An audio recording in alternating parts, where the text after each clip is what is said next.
Mga kabrigada, 2 beses nang nagsagawa ng privilege speech si Senate President Pro Tempore Ping Lacson hinggil sa mga flood control project. Pero hindi pa rin nauubos ang mga impormasyon kaugnay dito. Dahil sa bagong pahayag ng senador, ibinahagi niya ang new spotted na money-making scheme sa kanyang natuklasan na ginagawa umano ng mga junior DPWH personnel. Para sa kabuang detalye ng report, Brigada Ann Cortez, ibrigada mo! Brigada Live Report. Sabi ng Pangulo, mahiya naman kayo. Pero mukhang hindi na ata nahiya ang ilan dahil nga sa kabila ng malapagbaha ng impormasyon kung paano di umano pinaghati-hatian ng pera na laan sana sa flood control projects hanggang sa mga naanlak na lugar na napag-alamang may ghost projects at maging paglabas ng BGC Boys ay hindi pa rito nagtatapos ang mga pasabog tungkol sa flood control project.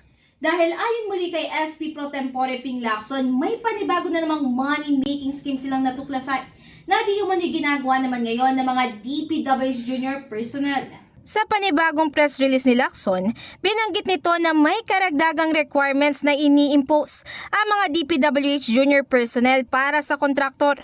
Maliban pa nga ito sa mga regular commission at maging obligasyon na dapat bayaran ng mga kontraktor.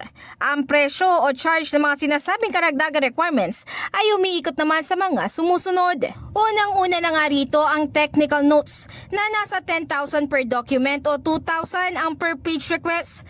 Ang planning and design section na 50,000 para lang sa soft copy pero nagdedepende pa rin ang presyo nito sa rehiyon. Ang material testing report na 1% ng contract cost pero wala nga ring resibo. Ang bid documents na nasa 50,000 pero nagdedepende rin ulit sa rehiyon. Inspection per initial billing na 5,000 para sa inspector at may karagdagan ding 10,000 at 5,000 na bayad per signatory na hinanda ng DPWH insiders. Ang final billing naman din ay may 75,000 pesos plus 5,000 pesos na bayad para dito sa mga project engineer. Pagdating sa quality assurance na gagawin ng central office ay kailangan din magbayad ng contractor ng 50,000 pesos. Habang ang pinakauli naman ay ang construction performance evaluation system kung saan nagkakahalaga ito ng 50,000 hanggang 200,000.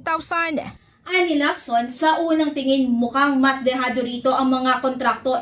Pero kung sisilipin, mas dehado ang mga mamayang Pilipino na nagbabayad ng kanilang tamang buwis. We will always be guided by evidence. Kung masagasaan, masagasaan. Walang dapat santuin. Kasi kung meron tayong pagtatakpan, bakit pa tayo nag-iimbestiga? Bakit pa tayo? Although, in aid of legislation, pero meron kaming isi-share namin sa executive branch, Sa September 18 naman o sa susunod na Webes ay inaasahan ng pagdalo at maging pagharap ng mga sumusunod sa Senate Blue Ribbon Committee. Unang-una na nga rito si Mina Jose ng WJ Construction na siyang nakita umanong bumisita sa Senado nitong August 19. Pangalawa riyan si DPWH Undersecretary Catalina Cabral, ang BGC Boys at maging ang mag-asawang sina Sara at Curly Discaya.